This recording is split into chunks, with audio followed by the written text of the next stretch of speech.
There stood Maya Chen, 5 feet 4 inches of seemingly ordinary humanity, in the middle of the most prestigious military recruitment station in the Andromeda sector. And absolutely nobody took her seriously. I know because I was there. The moment she stepped through the entrance, conversations slowed. A few recruits glanced her way before dismissing her entirely. Others smirked. Some didn't even bother hiding their amusement. The reception was about as welcoming as a plunge into a cryon ice bath. Around her, the Galactic Defense Corps Recruitment Center hummed with constant activity. Massive alien warriors filled the halls, their armor gleaming beneath the station lights. Holographic displays flashed combat statistics and fleet assignments.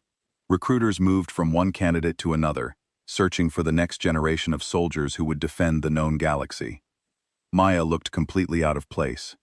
No towering frame, no natural weapons, no intimidating battle scars. Just a quiet human woman carrying a small duffel bag and wearing an expression that suggested she wasn't impressed by any of it. Most of the recruits saw an easy target. A few saw a joke. By the end of that day, every person in the station would remember her name. And some would never forget what happened when they underestimated a human, if you could call the various clicks, hisses, and subsonic rumbles that passed for conversation among the assembled alien species buzzing. Maya clutched her acceptance letter, trying not to look as out of place as she felt among beings that could bench press a small moon. Commander Vex Kaler, a towering Zahirian, with skin like polished obsidian, and eyes that glowed an unsettling shade of amber, surveyed the new recruits with the enthusiasm of someone examining week-old space rations. His gaze lingered on Maya for exactly 2 seconds before moving on, apparently deciding she wasn't worth the extra attention.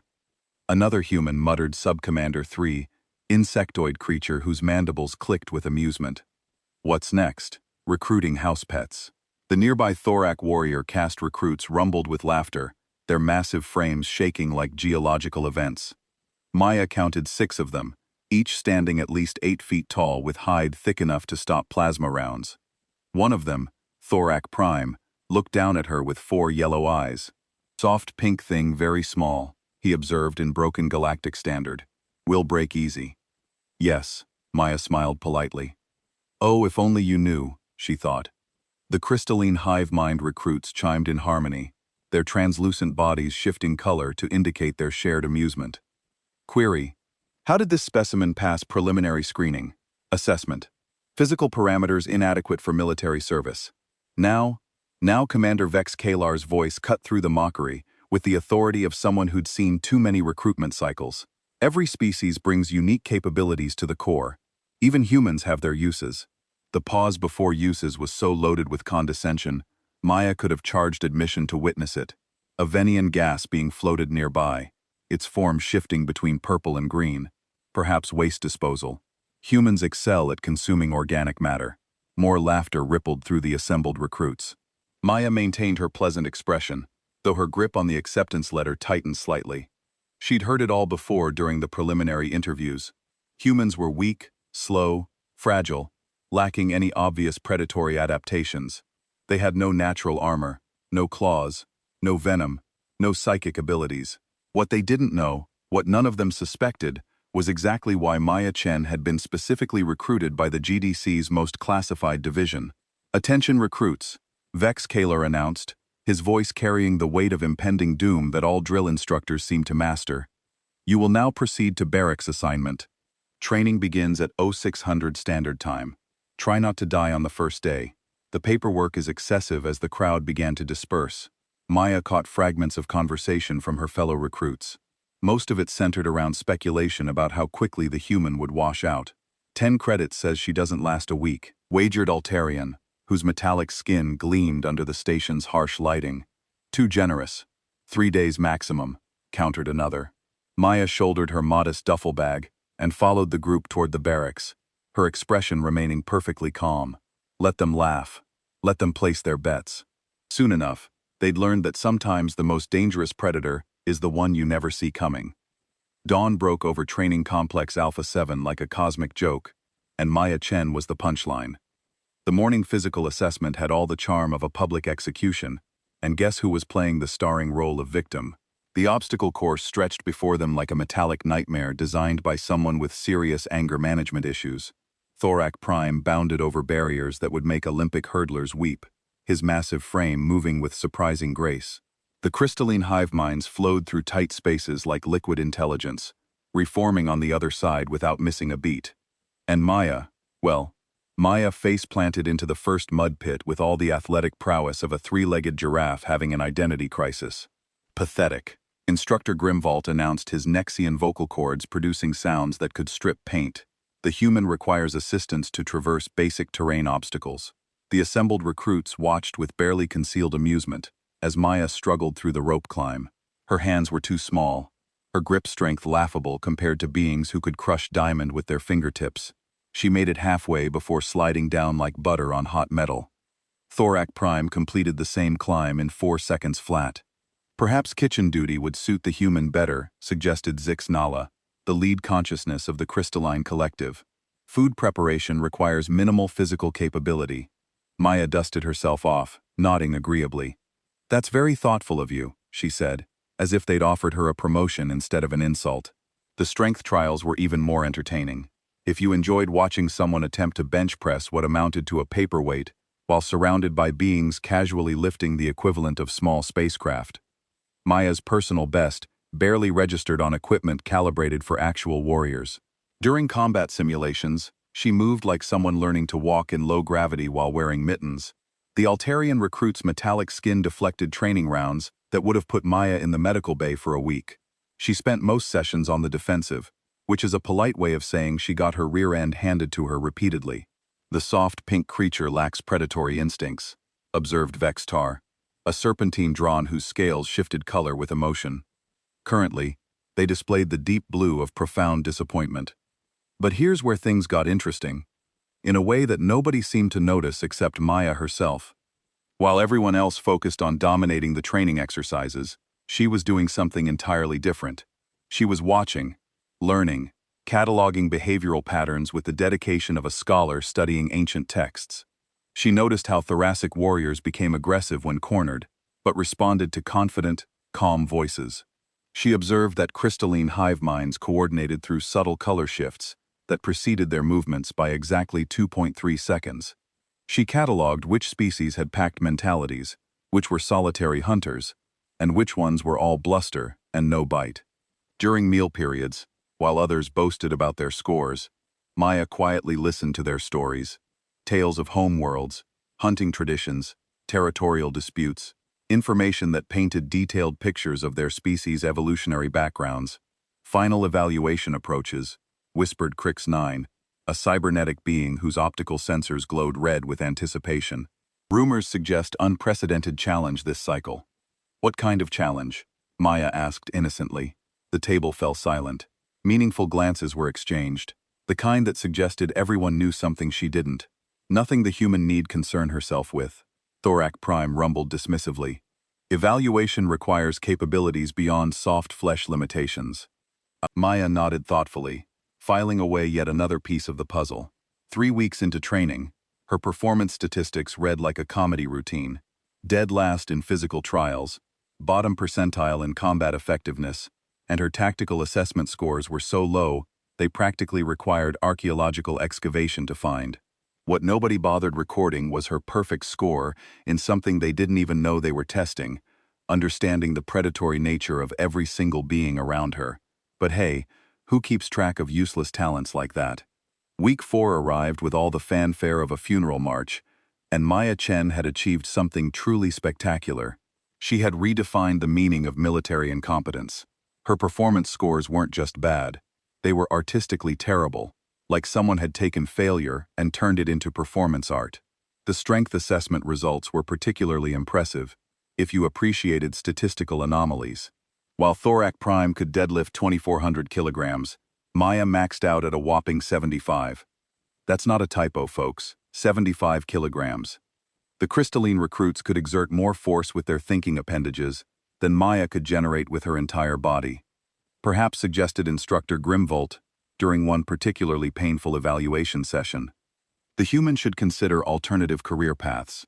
Waste management shows promising growth potential. The speed trials were equally enlightening. Maya's best sprint time clocked in at what most species considered a leisurely stroll.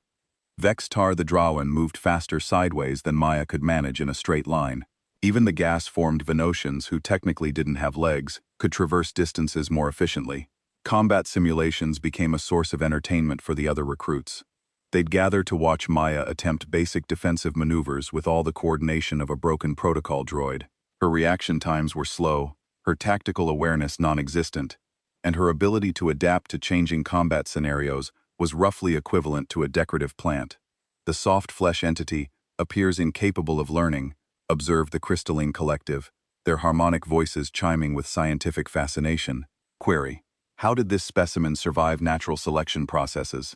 The mockery had evolved from casual dismissal to genuine bewilderment. How could any species produce something so utterly inadequate for survival, let alone military service? Maya had become a walking contradiction to evolutionary theory. Poor little human. The narrator inside everyone's head seemed to whisper with false sympathy, clearly out of her depth in a galaxy filled with superior life forms. But during off-duty hours, Maya displayed behaviors that nobody bothered to analyze. She'd sit quietly in the common areas, observing interactions between different species, with the focus of someone solving complex equations. When Thorak warriors got into territorial disputes, she'd note the specific postures that preceded either submission or escalation. She watched how the Drayuran's scale patterns shifted during stress, how the Altarians' metallic skin dimmed when they felt threatened, how the crystalline collective's harmonics changed frequency based on their collective emotional state. Every species had Tell's behavioral patterns that revealed their underlying psychology. During one memorable incident, when recruit Vex-Tar became agitated over meal distribution protocols, Maya had quietly approached and used a specific vocal tone that immediately calmed the serpentine being. Nobody questioned how she knew exactly which frequency would soothe an angry Dran.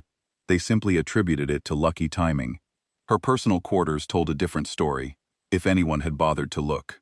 Hidden among regulation gear were detailed notebooks filled with behavioral observations, species-specific response patterns, and what could only be described as comprehensive psychological profiles of every life form in the training complex. The other recruits continued placing bets on her inevitable washout. Their current odds favored her lasting another week at most, with generous payouts for anyone optimistic enough to bet on 2 weeks. Maya maintained her pleasant demeanor throughout, accepting each failure with grace and each insult with a smile that never quite reached her eyes. After all, the best hunters are always underestimated by their prey. The announcement came at 0500 hours, with all the warmth of an airlock malfunction. Commander Vex Kolar's voice echoed through the barracks, like the sound of impending doom, learning to use a public address system. Final evaluation commences at 080. Report to Security Complex Delta 9. Failure results in immediate dismissal from the program. Maya rolled out of her bunk, noting how the other recruits' excitement levels had shifted into something resembling barely controlled panic. Weeks of whispered rumors about the mysterious final test had built expectations, and now the moment of truth was literally hours away. The march to Security Complex Delta 9 felt like a funeral procession. If funeral processions involved heavily armed beings trying to look confident while secretly questioning their life choices, the facility loomed ahead like a metallic monument to poor architectural planning, all sharp angles and intimidating blast doors. What exactly is the security system? Maya asked Thorak Prime during the walk. The massive warrior's 4 eyes shifted uncomfortably. Ancient creature very dangerous. Many handlers have died attempting control. That was reassuring in the way that asteroid impacts are reassuring to planetary populations. Inside the complex, they were led to an observation deck overlooking what could only be described as an arena designed by someone with serious psychological issues. The space below was enormous, easily 300 meters across, with walls that showed deep gouges and scorch marks, the kind of marks that suggested previous occupants had not enjoyed their stay. Recruits. Commander Vex Kalar began, his amber eyes glowing with what might have been anticipation or indigestion. Meet your final evaluation. The massive blast doors at the arena's far end began to cycle open with the sound of tortured metal. What emerged from the darkness beyond defied easy description, mainly because most vocabularies don't include words for nightmare given physical form. Krax was magnificent in the way that natural disasters are magnificent. Standing 4 meters at the shoulder, The creature moved with predatory grace that made seasoned warriors step back involuntarily. Its hide was midnight black, shot through with bioluminescent patterns that pulsed like a malevolent heartbeat. 6 legs ended in claws that could shred starship hull plating, while its elongated head housed teeth designed for ending arguments permanently.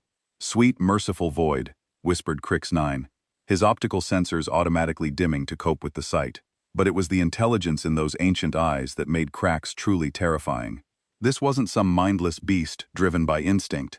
This was a thinking, calculating apex predator that had survived countless millennia by being very, very good at killing things. Crax has eliminated 17 handlers over the past decade. Vex Carr continued conversationally, as if discussing weather patterns. The creature responds to no known command protocols and recognizes no authority. Your task is to demonstrate control over this security asset. The crystalline collective's harmonics shifted into frequencies that suggested they were reconsidering their career choices.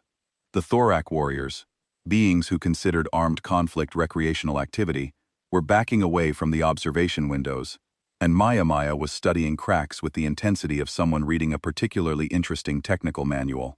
The great beast raised its head, those ancient eyes scanning the observation deck. When its gaze fell on Maya, something passed between them. Recognition, perhaps. Or maybe just mutual professional respect between predators who volunteers to go first. Vex Kalar asked. The silence that followed was so complete, you could have held archaeological excavations in it. The silence stretched on like a bad joke that had overstayed its welcome at a diplomatic dinner. Every recruit suddenly found the floor fascinating, the ceiling architecturally noteworthy, or their equipment in desperate need of adjustment. Anything to avoid volunteering for what appeared to be elaborate suicide. Thorak Prime, who had spent weeks bragging about his warrior heritage and genetic superiority, was studying his claws with scholarly dedication. The crystalline collective had shifted to a dull gray that suggested they were contemplating the philosophical implications of non-existence. Even Vextar the Drowran, whose species prided itself on fearlessness, had found urgent reasons to examine the structural integrity of the far wall. Fascinating, Commander Vex Kolar observed, his amber eyes scanning the suddenly introverted group. Weeks of boasting about superior capabilities, and now silence reigns supreme. That's when Maya Chen, the human recruit who couldn't bench press her own body weight, stepped forward. I volunteer. The collective intake of breath from the observation deck could have powered a small atmospheric processor. Every head turned to stare at the tiny human who had apparently decided that dying spectacularly was preferable to dying slowly from embarrassment. Human Thorak Prime rumbled, "Creature will consume you in single bite. Very messy death, probably." Maya agreed cheerfully. Already moving toward the arena access, but somebody has to go first, right? The descent to arena level felt like traveling to another dimension, one where gravity worked differently, and air tasted of imminent mortality. Maya emerged through the personnel access with all the fanfare of someone arriving late to their own execution. Crax had been pacing near the center of the arena, but stopped when Maya appeared. Those ancient eyes fixed on her with predatory focus, evaluating this new potential meal with professional interest. The creature's bioluminescent patterns pulsed faster, like a heartbeat accelerating before a hunt. From the observation deck, she could hear whispered commentary that sounded suspiciously like betting activity. Apparently, the over-under on her survival time was measured in seconds rather than minutes. Maya walked calmly toward the center of the arena, her pace steady and unhurried. No sudden movements, no signs of fear or aggression. Just a small human approaching a creature that could end her existence with casual indifference. Crax lowered its massive head, studying this bizarre behavior. In its experience, prey animals either fled screaming or attacked desperately. This one was doing neither, which was frankly confusing from a predatory perspective. When Maya reached speaking distance, she stopped and did something that made every observer question their understanding of basic survival instincts. She turned her back on Crax, not partially. Not keeping one eye on the beast while pretending indifference, she completely turned away from a creature that had killed 17 trained handlers. Presenting her most vulnerable position with casual confidence, Crax's head tilted, confusion evident in those intelligent eyes. This behavior pattern wasn't in the predatory response manual. "Easy, boy," Maya said quietly, her voice carrying clearly in the arena's acoustic design. "Nobody's here to hurt you." The words weren't directed at the observation deck. They weren't meant to impress anyone or demonstrate bravery. They were spoken with the calm assurance of someone who knew exactly what they were doing. Crack's aggressive posture shifted slightly, uncertainty replacing predatory focus. Maya began moving again, not away from the beast, but in a slow circle around it. Her movements were deliberate, confident, exhibiting none of the fear responses that typically triggered Crack's aggressive instincts. "You're not a monster," she continued conversationally. "You're just tired of people treating you like one." Something impossible happened. Crack's bioluminescent patterns shifted from aggressive red to curious blue, following Maya's movement, with what could only be described as interest rather than hunger. The observation deck had gone completely silent, except for the sound of jaws hitting the floor, which is quite impressive when some of those jaws belong to species without traditional mandible structures. Maya reached into her utility belt and produced something that made every observer lean forward. A simple protein bar, standard military ration. She broke off a piece and held it out in her open palm. "Here's the thing about apex predators," she said, still using that calm conversational tone. "They don't want to fight.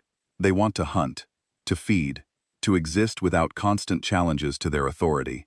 Crack's approached cautiously, massive head lowering to investigate the offered food. The great beast's nostrils flared, analyzing scents and intentions with senses far beyond human capability.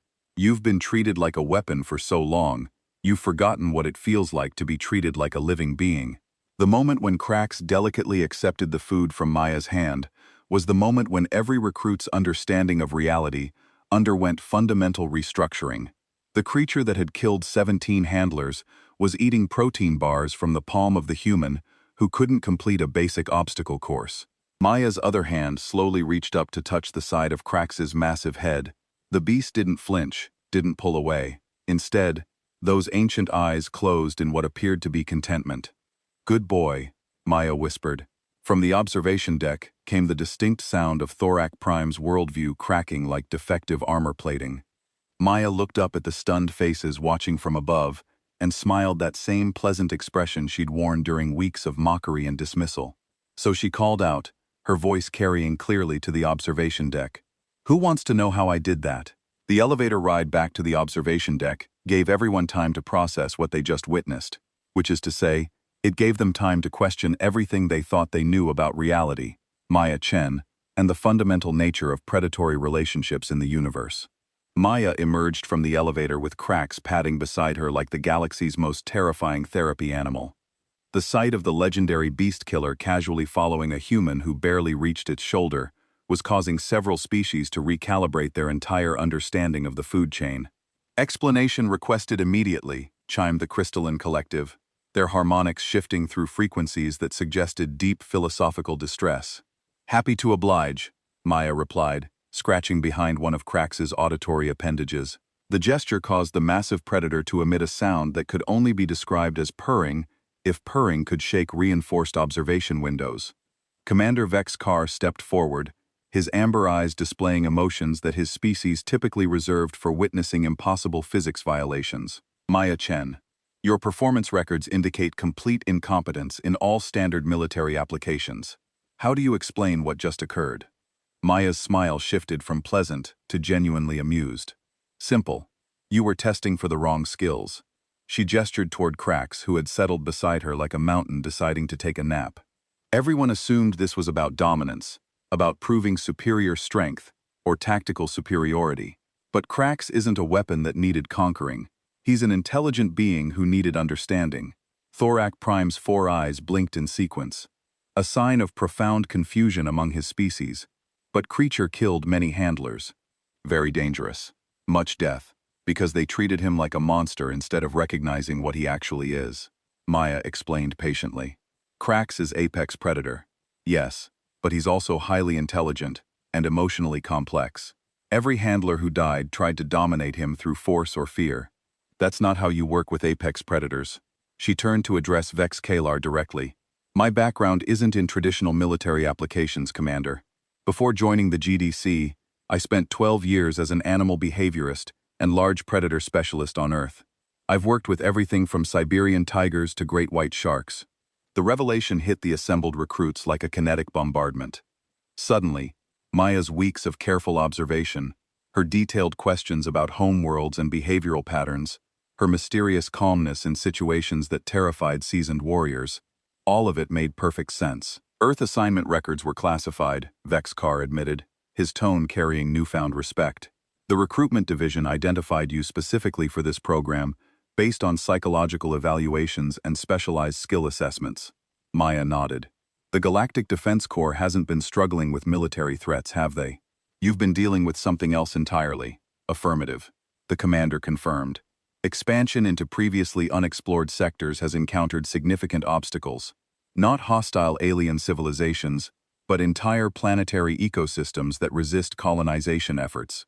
Worlds where the local fauna cannot be controlled through conventional means. The pieces click together in everyone's minds simultaneously. Maya wasn't recruited to be a soldier. She was recruited to be something far more valuable and infinitely more dangerous. Wild planets, Maya said quietly. Worlds where apex predators have evolved beyond simple animal intelligence, but haven't developed technological civilization. Planets where the entire ecosystem functions as a unified defensive system. 17 worlds have been classified as unsuitable for development. Vex Kalar continued. Colonies have been established and subsequently abandoned due to indigenous lifeform resistance. Traditional military responses have proven ineffective.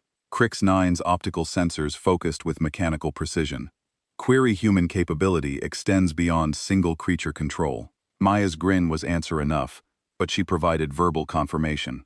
Anyway, ecosystem management is about understanding the behavioral dynamics of entire food webs. When you can communicate with apex predators, you can influence the behavioral patterns of everything below them in the hierarchy.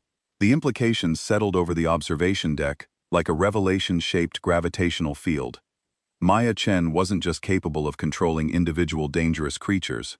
She could potentially pacify entire hostile planets by establishing relationships with their dominant life forms. The other recruits, Thorak Prime said slowly, were never real candidates. You were all selected for different specializations, Maya confirmed. But yes, this particular program was designed around one very specific human capability that apparently doesn't exist in other species. She looked around at the faces staring at her with newfound understanding, and in several cases carefully concealed fear. Humans aren't the strongest, fastest, or most technologically advanced species in the galaxy, Maya said calmly, but we're very, very good at making friends with things that could kill us. 3 months later, Maya Chen stood on the bridge of the GDC exploration vessel Harmony's Edge, wearing the insignia of a specialized environmental coordinator, which was a fancy way of saying, person who makes friends with things that eat spaceships. The promotion ceremony had been awkward, mainly because half the attendees were still processing the fact that they'd spent weeks mocking someone who was essentially irreplaceable. Cracks occupied a specially designed habitat adjacent to the bridge, because apparently having a 4-meter apex predator as a working partner required certain accommodations. The engineering department had complained about the modifications, until they realized that Crax's presence made boarding actions by hostile forces essentially impossible. Hard to maintain aggressive intentions when something with teeth the size of plasma rifles is evaluating your nutritional content. The crew treated Maya with the kind of respectful distance typically reserved for ordnance that might explode if handled incorrectly, which, considering her ability to turn planetary ecosystems into either allies or enemies, wasn't entirely inaccurate. Approaching Kepler 442b announced the navigation officer, a Zahirian whose amber eyes still widened whenever Maya entered the bridge. Previous colony attempts reported total loss of personnel within 6 standard months. Maya reviewed the planetary data with professional interest.